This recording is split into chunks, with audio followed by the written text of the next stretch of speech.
வணக்கம். ஒரே வெயில். இதுல நான் உங்க எல்லாரையும் இப்போ சென்னையோடைய ஒரு பழமை வாய்ந்த பகுதிக்கு கூட்டிட்டு போறேன். அதுவும் அந்த பகுதியில அப்படி வரலாறு அடைச்சு வச்சிருக்காங்க. இது எல்லாத்தையும் நான் 10-15 நிமிஷத்துக்குள்ள முடிச்சு வேற ஆகணும். அப்படி இல்லாட்டா இங்க பதிவு செய்யறதவரே ஓடி போயிடுவாரு இங்கேருந்து. இதுக்கு மேல யாரும் பார்க்க மாட்டாங்க சார் இந்த வீடியோவை அப்படின்னு சொல்லி. அப்படி நான் எல்லாத்தையும் கவர் பண்ணலைன்னா நீங்க ஃபீட்பேக்ல ஐயோ இதை விட்டுட்டீங்களே அதை விட்டுட்டீங்களே இதை காணுமே அதை காணுமேன்னு சொல்லி ஒரேடியா தாபந்தப்பட்டு நீங்க ஒரே போஸ்டா போடுவீங்க. என்ன செய்வது? ஆனா இந்த வரலாறு நம்ம சொல்லித்தானே ஆகணும். வாங்க சென்னை 2க்கு போவோம். அதாவது சிந்தாதிரிப்பேட்டை, கோமளீஸ்வரன்பேட்டை, புதுப்பேட்டை, நரசிங்கபுரம், மவுண்ட் ரோடு, இந்த பகுதிகள்லாம் ஒன்னா இருக்கிற அந்த பின்கோட் சென்னை 2.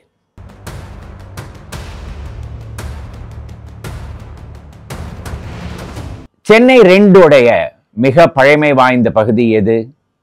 அதுதான் சிந்தாதிரிப்பேட்டை.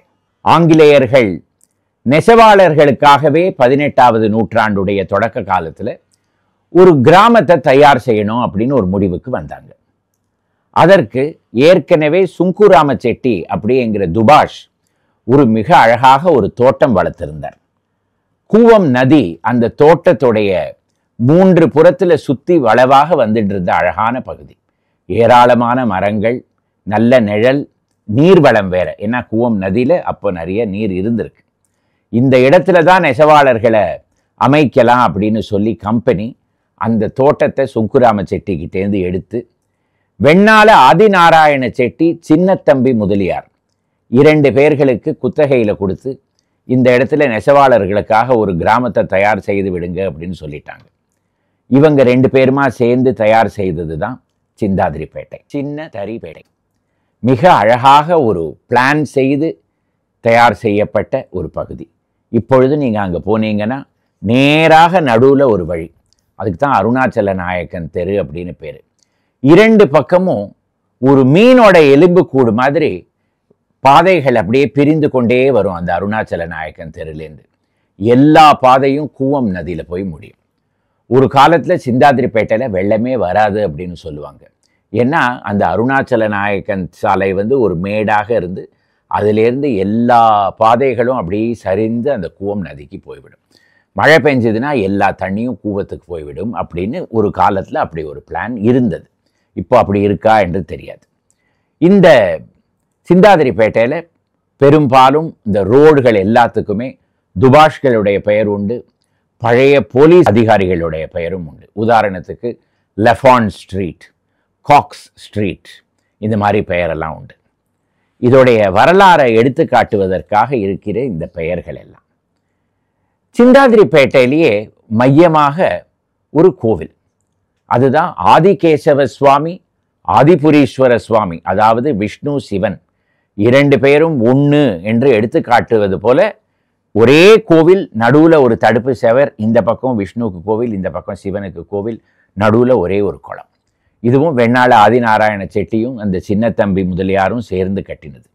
இந்த கோவிலுக்கு உள்ள போய் பார்த்தீங்கன்னா தண்டாயுதபாணிக்கு ஒரு தனி சன்னதி. அது எப்போ வந்தது? தேப்போ கிருஷ்ணசாமி பாவலர் அப்படின்னு 20வது நூற்றாண்டுடைய ஆரம்ப காலத்துல இருந்த ஒரு பெரிய நாடக ஆசிரியர். அவர் பெரிய முருக பக்தர். அவருக்காக அந்த இடத்துல ஒரு தண்டாயுதபாணி சன்னதியும் கட்டப்பட்டது. இதுதான் சிந்தாதிரிப்பேட்டையோட வரலாறு. சரி, நெசவாளர்கள்லாம் அங்கே இருந்தாங்க. இப்போ அங்கே யாராவது நெசவாளர்கள் இருக்கலாங்கிறான்னு நீங்கள் கேட்டிங்கன்னா வாஷர்மேன் தெருன்னு இப்பொழுதும் ஒரு தெரு இருக்குது. அதாவது சலவைக்காரர்கள் தெரு. ஒரு காலத்தில் அந்த இடத்துல சலவைக்காரர்கள் இருந்தார்கள்னு நமக்கு தெரிய வருகிறது. ஐயா முதலி தெருன்னு ஒரு தெரு. அந்த இடத்துல இப்பொழுதும் கோவில்களுக்கு கொடை, அதே போல் நம்ம தமிழகத்துக்கே ஒரு சின்னமாக இருக்கிற இந்த தொம்பைகள் எல்லாம் தயார் செய்கிறவங்க அந்த தெருவில் இருக்காங்க.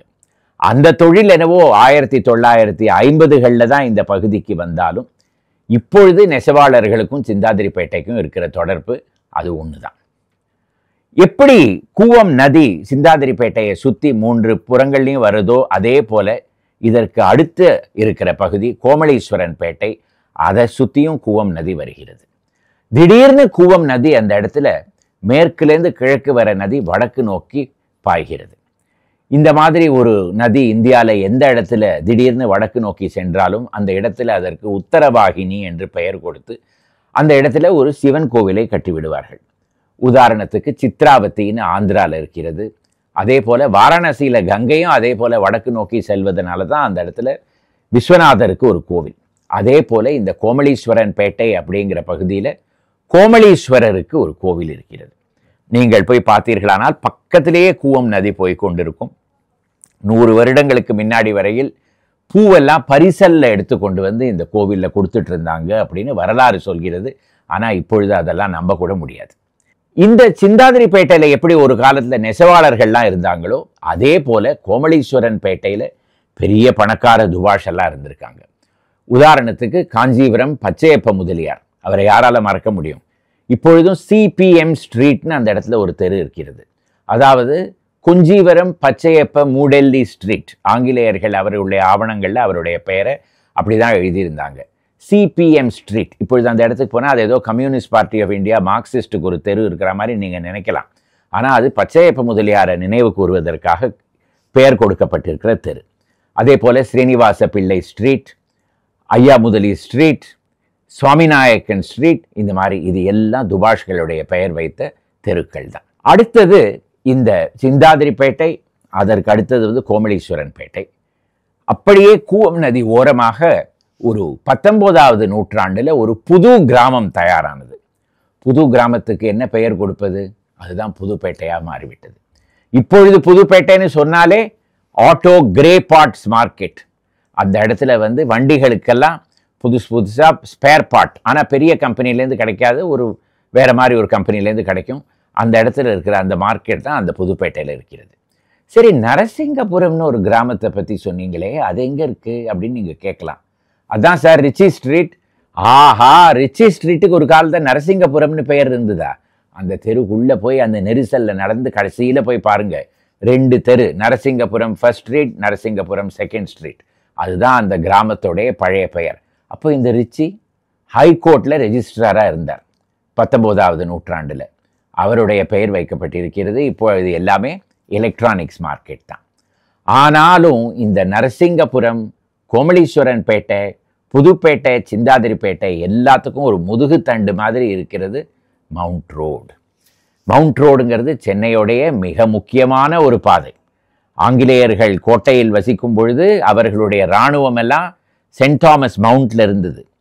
திடீர்னு இராணுவத்துக்கு தேவைப்பட்டதுன்னா என்ன பண்ணணும்? விரைவாக வரணும். அதற்காக ஒரு பெரிய பாதையை தயார் செஞ்சாங்க. அந்த பாதை சென்ட் தாமஸ் மவுண்ட் வரையில் செல்வதனால அதற்கு மவுண்ட் ரோடு என்ற பெயர் கொடுத்தாங்க. மவுண்ட் ரோடும் ஆக சென்னை 2ல் ஒரு மிக முக்கியமான ஒரு பகுதி. இப்போ மவுண்ட் ரோடுக்கு போனோம்னா ஒரு பெரிய ஆஃபீஸ் டிஸ்ட்ரிக்ட், எங்கே பார்த்தாலும் ஒரே கட்டடங்கள், மோட்டார் டிராஃபிக், இதெல்லாம் தான் ஒன் வே, இதெல்லாம் தான் பார்க்க முடியுது. ஆனால் 18வது நூற்றாண்டில் வந்திருந்தோம்னா இது ஒரு பெரிய திறந்த வெளியாக இருந்தது.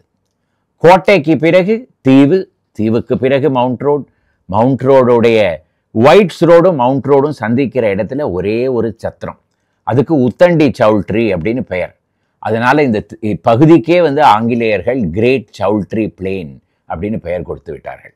ஒருத்தருமே கிடையாது, ஜன நடமாட்டமே இல்லாத ஒரு பகுதியாக இருந்திருக்கிறது. நம்ப முடியுமா?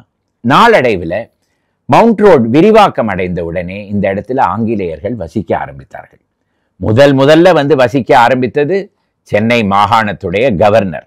1802வது வருடம் தனக்கு தீவுத்திடலுக்கு தெற்கு பகுதியிலேயே ஒரு பெரிய பங்களா, அரண்மனைனே சொல்லலாம், அந்த அரண்மனைக்கு பக்கத்தில் அவர் விருந்து கொடுப்பதற்காக இன்னொரு பெரிய அரங்கு, அதற்கு பேங்க்வெட்டிங் ஹால், இதெல்லாம் தயார் செய்தவர் 2வது கிளைவ் பிரபு, எட்வர்ட் II லார்ட் கிளைவ். அந்த ஆளுநர் மாளிகை இப்பொழுது இல்லை. அது இருந்த இடத்துல தான் ஓமந்தூரார் கவர்மெண்ட் எஸ்டேட் இருக்கிறது. அந்த இடத்துல இருக்கிற மல்டி ஸ்பெஷாலிட்டி சூப்பர் ரெஃபரல் ஹாஸ்பிட்டலும் இருக்கிறது. ஆனால் அந்த விருந்துக்காக கட்டின அந்த அரங்கு இப்பொழுதும் இருக்கிறது. அதற்கு பெயர் ராஜாஜி ஹால். கவர்னர் இந்த இடத்துல எப்பொழுது வந்து வசிக்க ஆரம்பித்தாரோ உடனே மக்கள் அந்த இடத்துல பெரிய பெரிய ஆங்கிலேயர்களுடைய கம்பெனிகள் எல்லாம் இந்த மவுண்ட் ரோடுக்கு வர ஆரம்பித்தன. அதுவும் ஆர்காட் நவாபும் என்ன செய்தார்? சேப்பாக்கில் அவருக்கு அரண்மனை இருந்தாலும் மவுண்ட் ரோடில் தனக்கு ஒரு 4-5 அரண்மனைகள் கட்டி கொண்டார். இப்பொழுது அதெல்லாம் எங்க இருக்குன்னு நீங்க கேட்டீங்கன்னா நீங்க நம்ப கூட மாட்டீங்க. முதல் அரண்மனைக்கு பேரு ருஷ்கைரம். இந்த ருஷ்கைரம்ங்கிறது எங்க இருந்தது? கிளப் ஹவுஸ் ரோடு மொனேல அகர்சந்த் மேன்ஷன்ஸ் கவ் பில்டிங் எல்லாம் இருக்கிற இடத்துல தான் ருஷ்கைரம் அப்படிங்கிற அரண்மனை இருந்தது. அதற்கு எழுத்தப்புறத்துல இந்தியன் ஓவர்சீஸ் வங்கியுடைய தலைமை அலுவலகம் இருக்கிற இடத்துல தான் அமீர் பாக் அப்படின்னு ஒரு பெரிய அரண்மனை இருந்தது. நாளடைவில் அதுவே ஸ்பென்சர்ஸ் ஹோட்டல் என்று ஒரு பெரிய ஹோட்டலாகவும் இயங்கியது. அதற்கு பிறகு ஐஓபியோடைய ஹெட் குவார்ட்டர்ஸாக மாறியது.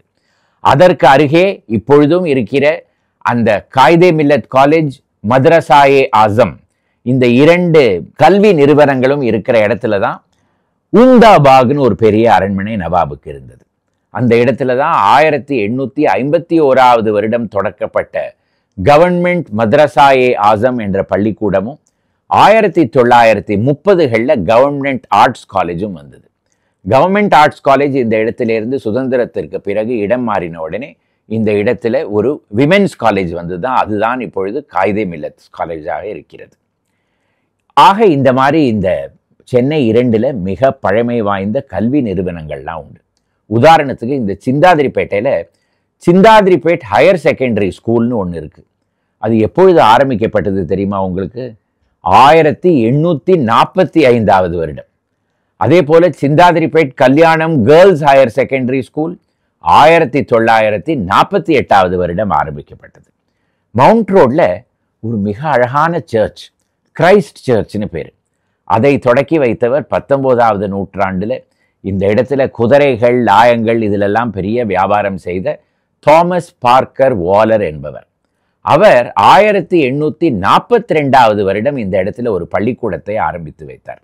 அதற்கு இப்பொழுது தாமஸ் பார்க்கர் வாலர் ஸ்கூல் என்றே பெயர் கொடுக்கப்பட்டிருக்கிறது. இந்த மாதிரி மிக பழமை வாய்ந்த பள்ளிக்கூடங்கள், கல்வி நிறுவனங்கள் எல்லாம் இந்த இடத்துல இருக்கிறது. சிந்தாதிரிப்பேட்லையும் கிரைஸ்ட் சர்ச் மாதிரியே ஒரு மிக அழகான சர்ச், அதோடைய பெயர் தான் ஜயன் சர்ச். இந்த இடத்தில் 19வது நூற்றாண்டில் மைரன் வின்ஸ்லோன்னு அமெரிக்காலேருந்து ஒரு பாதிரி வந்து இருந்தார். அவர் தான் முதல்ல தமிழ்லேருந்து ஆங்கிலத்துக்கு ஒரு அகராதி எழுதினார். அதுவும் இந்த சர்ச்சில் இருக்கிற போது தான் எழுதினார். மவுண்ட் ரோடில் ஒரு மிகப்பெரிய தர்கா, இப்பொழுதும் வருடத்தில் ஒரு முறை அந்த இடத்துல உருஸ் எல்லாம் நடக்கும். ஆக கோவில்கள், சர்ச், தர்கா எல்லாம் இருக்கிற பகுதி இந்த சென்னை 2. சென்னை 2ல் வேற என்னெல்லாம் இருக்கு? நான் தான் சொல்லிட்டு இருந்தேனே, கவர்னர் எப்பொழுது இந்த இடத்துக்கு வந்தாரோ பெரிய பெரிய நிறுவனங்கள்லாம் இந்த இடத்துக்கு வர ஆரம்பித்தது. இப்போவும் அதில் சில நிறுவனங்கள்லாம் செயல்பட்டு கொண்டே வந்துட்டு இருக்கிறது. உதாரணத்துக்கு சிம்சன் அண்ட் கம்பெனி 1845 வருடம் ஆரம்பிக்கப்பட்டது. அதே போல Addison and company, PR and sons, மறக்க முடியுமா? அதே போல சென்னையுடைய முதல் டிபார்ட்மெண்டல் ஸ்டோர் ஸ்பென்சர்ஸ், அந்த பழைய கட்டடம் வேணா இப்போ இல்லை, ஆனால் அந்த இடத்துல ஸ்பென்சர்ஸ் பிளாசான்னு ஒன்று இருக்கிறது. அந்த பழைய பேர் இப்போவும் நமக்கு நினைவு வருகிறது. 19வது நூற்றாண்டிலேருந்து அந்த இடத்துல இப்படி ஒரு கடை. அதே போல இந்த மவுண்ட் ரோட்ல கானிமாரா ஹோட்டல் 19வது நூற்றாண்டிலேருந்து இருக்கிறது. அந்த கானிமாரா ஹோட்டல் அந்த இடத்திற்கு வருவதற்கு முன்னாடி பின்னி அண்ட் கம்பெனியுடைய ஸ்தாபகர் ஜான் பின்னியோடைய இல்லம் அந்த இடத்துல இருந்ததுனால அந்த ரோடுக்கு இப்பொழுதும் பின்னிஸ் ரோடு என்று பெயர். இந்த பின்னிஸ் ரோடுக்கு நேர் எழுத்தப்புறம் பார்த்தீங்கன்னா கிளப் ஹவுஸ் ரோடு. அது என்ன சார் கிளப் ஹவுஸ்? ஒரு காலத்தில் இந்தியாவுடைய 2வது கிளப், த மெட்ராஸ் கிளப், இந்த இடத்துல தான் இருந்தது. அந்த கிளப் இந்த இடத்துலேருந்து இடம் மாற்றப்பட்ட உடனே அந்த இடத்துல எக்ஸ்பிரஸ் எஸ்டேட் வந்தது. இந்தியன் எக்ஸ்பிரஸோடைய அலுவலகமாக இருந்த ஒரு பெரிய தோட்டம். அந்த இந்தியன் எக்ஸ்பிரஸ் அம்பத்தூருக்கு சென்ற உடனே அந்த இடத்துல எக்ஸ்பிரஸ் அவென்யூ மால் வந்தது. இந்தியன் எக்ஸ்பிரஸை பற்றி கூறினேன். அப்போ சென்னை 2ல் இருந்த பத்திரிகைகளை பற்றி சொல்ல வேண்டாமா? எஸ் வாசன் ஸ்தாபித்த ஆனந்த விகடன் இப்பொழுதும் சென்னை 2ல் தான் இருக்கிறது. அதே போல த ஹிந்து மவுண்ட் ரோடுடைய தொடக்க பகுதியில் இப்பொழுதும் இருக்கிறது.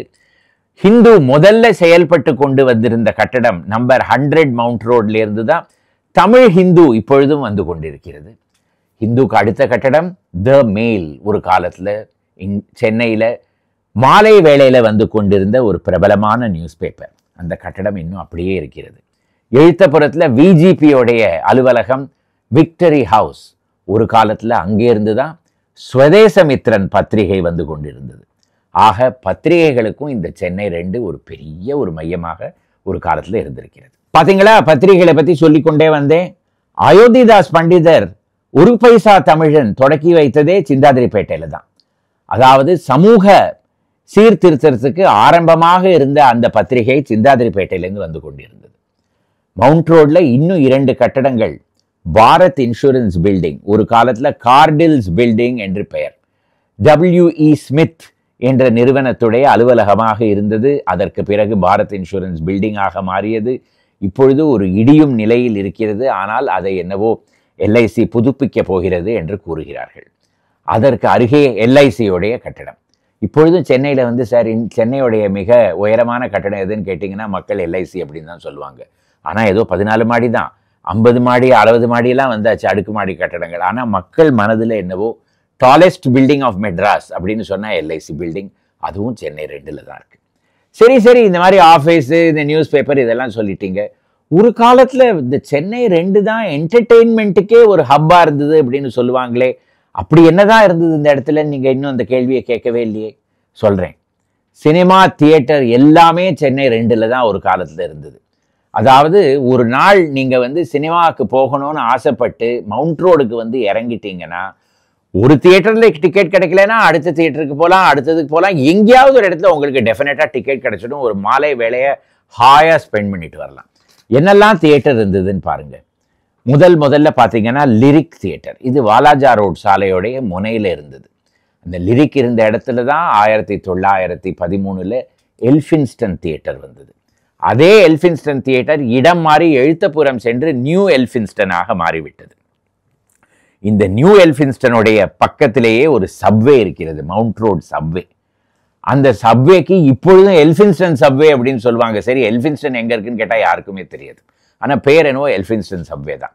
இந்த எல்ஃபின்ஸ்டன் சப்வேங்கிறது அடியில் போகிறச்சே மேலே என்ன இருக்கிறது, ரவுண்டானா அப்படிம்பாங்க. அது என்ன சார் ரவுண்டானா? அங்கே அறிஞர் அண்ணாவோட சிலை தானே இருக்குது, அது இருக்குது ரவுண்டானா. அதாவது வட்டமாக வண்டியெல்லாம் வரதுனால அதுக்கு ரவுண்டானான்னு பேர் அப்படிம்பாங்க. ரவுண்டு டானா வந்து ரவுண்டாக இல்லையே, அது எப்படி அந்த மாதிரி பேர் வந்தது? 19ஆவது நூற்றாண்டில் அந்த இடத்துல ஒரு போலீஸ் ஸ்டேஷன் இருந்தது. அது வட்ட வடிவத்தில் இருந்ததுனால அதுக்கு ரவுண்டு தானா அப்படின்னு பெயர். அதுவே நாளடைவில் ரவுண்ட் தானாவாக மாறிவிட்டது. போலீஸ் ஸ்டேஷன் சென்று விட்டது. அந்த இடத்துல ஒரு ஃபவுண்டன் இருந்தது, விஜயநகரம் மகாராஜாஸ் ஃபவுண்டன், அதுவும் காணாமல் போனது. அதற்கு பிறகு பாதாள கழிப்பறைகள்லாம் இருந்தது, அதுகளும் காணாமல் போய்விட்டது. பிறகு அறிஞர் அண்ணாவுடைய சிலை வந்தது. பெயர் மட்டும் ரவுண்டானா. ரவுண்டானாக்கு மட்டும் இந்த இடத்துல போலீஸோட தொடர்பு கிடையாது. போலீஸ் கமிஷனர்ஸ் ஆஃபீஸ்னு பல வருடங்கள் இருந்து இப்பொழுதுதான் வேப்பேரிக்கு சென்று விட்டது. அந்த பழைய பங்களா 1840களிலேருந்து அந்த இடத்துல போலீஸ் கமிஷனர்ஸ் ஆஃபீஸ் இருந்தது. அந்த வழிக்கே போலீஸ் கமிஷனர்ஸ் ஆஃபீஸ் ரோடு என்று தான் பெயர். அதுவும் சென்னை 2ல் தான் இருக்குது. இப்பொழுது அது ஒரு மிக அழகாக இருக்கிற போலீஸ் மியூசியம். அதே போல போலீஸுக்கு தனியாக இருக்கிற ஸ்டேடியம், ராஜரத்னம் ஸ்டேடியம், அதுவும் சென்னை 2ல் தான் இருக்கு. ஒரு காலத்தில் லேபர் யூனியன் மூவ்மெண்ட்லாம் சென்னையில் ரொம்ப தீவிரமாக இருந்தபோது போலீஸ் எப்பொழுதுமே வந்து ஒரு பூங்கா, இந்த சென்னை 2ல் ஒரு பூங்காக்கு அருகே நின்று கொண்டே இருப்பாங்க. 1970களெல்லாம் அடிக்கடி அந்த இடத்துல ஊர்வலங்கள் நடக்கும், ஸ்ட்ரைக்ஸ் நடக்கும், எல்லாம் நடக்கும். அந்த பூங்காவுடைய பெயர் நேப்பியர்ஸ் பார்க். சென்னை 2உடைய மிக அழகான ஒரு பெரிய பூங்கா, 40 ஏக்கர் பரப்பில் இருந்த ஒரு பூங்கா. அதுதான் 1996வது வருடம் கலைஞர் கருணாநிதி அவர்களால் அதற்கு வந்து மேதின பூங்கா என்று பெயர் மாற்றப்பட்டது. நீங்கள் இப்பொழுதும் அந்த பார்க்க போய் டெஃபினட்டாக நீங்கள் பார்க்கணும். சரி, எல்ஃபின்ஸ்டன் தியேட்டர்லேருந்து என்னாச்சு? அதுக்கப்புறம் எங்கே போகிறோம்? அடுத்தது போஸ்ட் ஆஃபீஸ் இருக்கிற ஃபிலேட்டலிக் பியூரோவே ஒரு தியேட்டராக தானே இருந்தது. 1913 கட்டப்பட்ட எலக்ட்ரிக் தியேட்டர். அப்புறம் காணாமல் போன தியேட்டர்களுடைய பட்டியலை பார்த்தோன்னா ஒரு ஏராளமான ஒரு பெரிய லிஸ்ட். அதே நீங்கள் சிந்தாதிரிப்பேட், கோமலீஸ்வரன் பேட்டை ஓரத்துக்கு போனீங்கன்னா சித்ரா டாக்கீஸ், பிளாக்கர்ஸ் ரோட்டில் போய் நின்னீங்கன்னா கெய்டி தியேட்டர், கெசினோ தியேட்டர். சரி, அங்கே எங்கேயும் டிக்கெட் கிடைக்கலன்னா வாலாஜா சாலையில் போய் பாரகன் தியேட்டருக்கு போயிடலாம். மவுண்ட் ரோடுக்கு வந்தோன்னா Shanti theatre, Devi theatre, Anand theatre, Alankar theatre, plaza theatre. எங்கே போச்சு சார் இந்த தியேட்டர் எல்லாம்? தேவி தியேட்டரை தவிர எனக்கு தெரிஞ்சு வேற ஒரு தியேட்டரும் அந்த இடத்துல இருக்கிற மாதிரி தெரியல. ஆனால் ஒரு காலத்தில் அப்படி இருந்தது. இந்த எல்ஃபின்ஸ்டனில் ஒரு சோடா ஃபவுண்டன் உண்டு. அங்கே பீச் மெல்பா ஐஸ்கிரீம் கொடுப்பாங்க பாருங்கள். ஆஹாஹாஹா, இப்போவும் நினச்சா எனக்கு அந்த இடத்துல போய் ஐஸ்கிரீம் கிடைக்குமா அப்படின்னு தான் தோன்றுறது. மவுண்ட் ரோட்டில் ஒரு காலத்தில் சாப்பிட்றதுக்கு ஏராளமான இடங்கள். உதாரணத்துக்கு இந்தியாவுடைய முதல் Udupi restaurant Udupi Sri Krishnavilas Woodlands hotel நிருபர் கிருஷ்ணாராவ் ஆரம்பித்து வைத்தது பல வருடங்களுக்கு இருந்தது. அதற்கு அருகே காரனேஷன் தர்பார். 1950களில் வந்தது புகாரி, அதே அந்த பானிமாராஸ் ஹோட்டல். அதே போல் இந்த இடத்துல நோயல்ஸ்னு ஒரு ஹோட்டல் இருந்தது, பால்ஸ்னு ஒரு ரெஸ்டாரண்ட் இருந்தது. இந்த மாதிரி அடிக்கின்றே போகலாம். இப்பொழுதும் பால்ஸ் இருக்குதுன்னு நினைக்கிறேன், மீதியெல்லாம் இருக்கிற மாதிரி எனக்கு தெரியல. 2 தியேட்டர்களை பற்றி சொல்ல மறந்துட்டேன். அந்த ஜென்ரல் பேட்டர்ஸ் ரோடு கார்னரில் வெல்லிங்டன் தியேட்டர். ஜெமினி ஸ்டூடியோஸ் எந்த சினிமா தயார் செய்தாலும் வெல்லிங்டன் தியேட்டரில் தான் ரிலீஸ் ஆகும். அதை தாண்டி இன்னும் கொஞ்சம் போனோன்னா மிட்லண்ட் தியேட்டர். இந்த மாதிரி அதை ஒரு தியேட்டர் டிஸ்ட்ரிக்ட் அப்படின்னே சொல்லலாம். இந்த இடத்துல இந்தியாவுடைய 2 மிக பழமை வாய்ந்த ஓல்டெஸ்ட்னே சொல்லலாம். ஓல்டெஸ்ட் புக் ஷாப் ஹிகின்பாத்தம்ஸ், 1843வது வருடம் ஆரம்பிக்கப்பட்ட கடை. அதே போல் மியூசிக்கல்ஸ், இந்தியாவுடைய ஓல்டெஸ்ட் மியூசிக் ஷாப். இளையராஜா, ஏஆர் ரஹ்மான்லேருந்து எல்லாரும் அந்த இடத்துல தான் போய் மியூசிக் எக்ஸாமினேஷன் எழுதியிருக்காங்க. இதுவும் இந்த சென்னை 2ல் தான் இருக்குது. ஆக சென்னை 2க்கு the most historic place of Madras அப்படின்னு ஒரு டைட்டிலே கொடுத்துடலாம். நான் இதுக்கு மேலே எனக்கு பேசுறதுக்கு தெம்பில்லை, டைமும் ரொம்ப நீடித்திருது. நான் இந்த எபிசோடை இதோட முடிச்சுக்கிறேன். இதில் நான் என்னெல்லாம் விட்டுட்டேன் அப்படிங்கிறத நீங்கள் கமெண்ட்ஸில் ஆட் பண்ணிகிட்டே வாங்க. அடுத்த வாரம் சென்னை 3ல் என்ன இருக்குது அப்படிங்கிறத பார்க்கலாம். வணக்கம்.